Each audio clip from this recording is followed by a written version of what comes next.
Hi guys, in this video I'm going to show you McDonald's app that is not working on your phone, so how you can fix it, right? So first of all, you have to go to the Play Store, and if you're using an iOS then you have to use the App Store, right? So you have to type MCD in the MACD in the search bar, and after that you can see this app, and you have to make sure that you are using the latest version of this app, right? So if you see an option in the place of open that is updated, then you need to update the app, and you have to use the latest version, right? And this may fix a problem, but if it doesn't, okay, but if it doesn't, you have to do one thing. You have to click and hold and go to the app info, and after that you have to go to the storage usage and you have to clear all the data.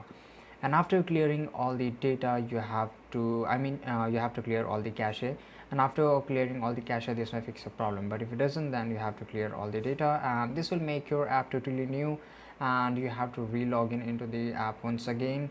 And this is it guys, I hope you found this video really helpful, and if you did, don't forget to like this video, subscribe channel. See you in the next video. Till that time, take care, goodbye.